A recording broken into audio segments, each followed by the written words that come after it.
Welcome to the Tricia Ray Show. We've got an exciting guest with us today, Sandra Barber. And Sandra is going to tell us a little bit about her journey. She's 33 now, and she's going to tell us a bit about from when she first left uni to the different things that she was doing to what brought her to where she is today with her Meast truck, which we'll get to hear about shortly. So, welcome to the show, Sandra. Thanks for having me. And thanks for being with us. So, tell us a little bit about when you first left uni. You're becoming a journalist. Yes. So what happened there? So I was doing communication and cultural studies, and I could not find journalism work for the first year. I was doing community radio, but that wasn't paid work.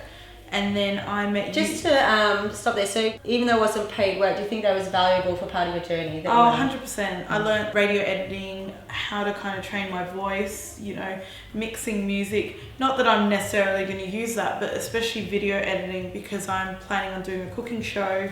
So the video editing was crucial to what you're going to do, yeah. Yeah, so many years later, I now know how to do it because of that small amount of time I was at Groove. Yeah, awesome stuff. And then what carried on from there?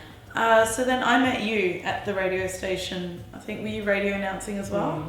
I was, yeah. I don't think we were I think we were talking a lot about nothing, but yeah. Always. As radio does. Yeah, radio. It's nonsense all the time.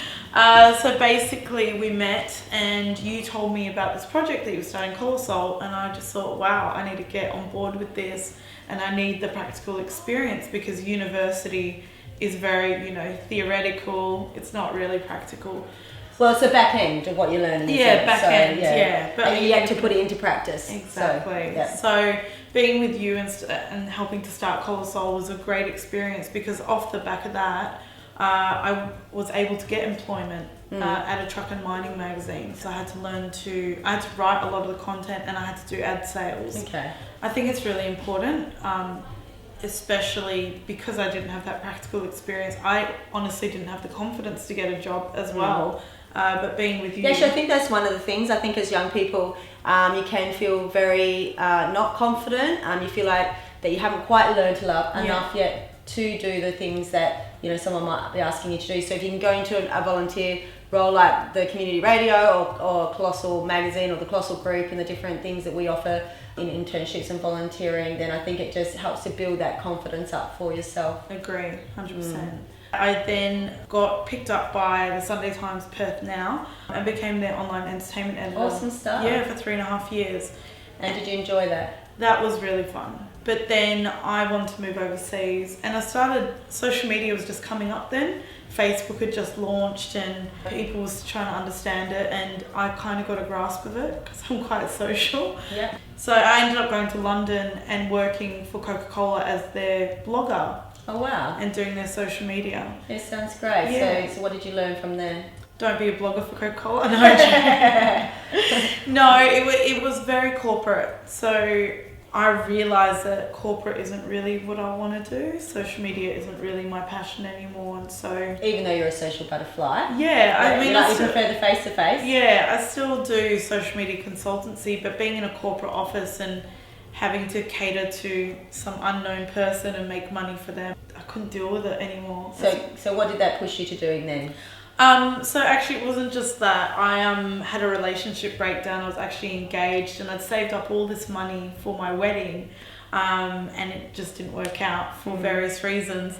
Sorry about that. It's okay, I'm better off. Yeah, so tell us what happened from that. Well, yeah, it was a life lesson and I just think when you have an experience that completely just tips you upside down, it really makes you reevaluate the type of people that you've allowed into your life, what your work passions are, what your general passions are, what you want. And I just thought, oh my gosh, I've not wasted time, but I've had all these life lessons. I need to now do something that's really important to me. So I have always been passionate about food. My family is a big Arabic family. We always cook. So basically, I just wanted to bring that food to Perth. I just didn't feel like there was that many Arabic joints. So that kind of Middle Eastern type food. Yeah, and mostly ours is Jordanian, Palestinian. A lot of the restaurants you get are Lebanese. Okay. And really, I'm a traveller. I can't sit still. I have a real problem with that. And having a food trailer allows that because I'm going to different locations. So you've got to your personality type. Exactly. Good idea. So basically, I use the deposit the money that I saved for the wedding, and I put it on a deposit for the trailer. Awesome. So really, the bad experience that I had, it wasn't really a bad experience because it led me to something really beautiful and something you're passionate about doing, exactly. and from food and traveling and giving people something awesome out there to taste that you love as well. Exactly. So awesome. So tell us a bit about Meast and what's happening with it at the moment. It's pretty busy. I had a couple of months break. I went to Indonesia just to relax because when it's summertime, there's actually no time to relax. You're always You'd be pretty flat out, yeah. Yeah, a lot of events. And so that really helped me to just ground myself to come back and think about new projects. So I've actually started launching at-home cooking class parties. So how are you going to work that out? So you've got a great business idea of Meast with your truck. You're very busy with that.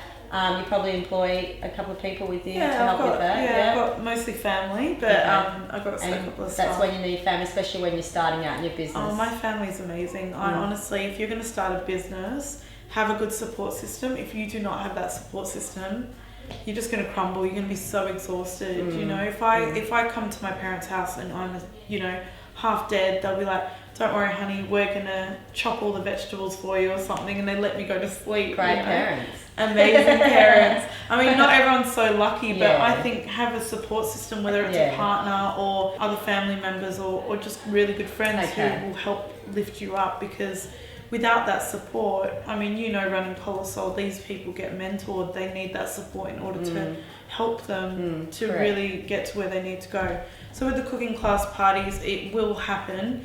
I've just got to create more of a schedule, and it's just more about really organising your time. If you don't organise your time, you are going to get so run down. Yeah, organisation is really important in business, and especially if you want to expand on your business. So you've got your truck, and now you want to expand to your food parties, Middle Eastern food parties, which I think sounds fantastic. I think I might have to book you in. Oh, you have to, please. Yeah, I'll do vegetarian if you want.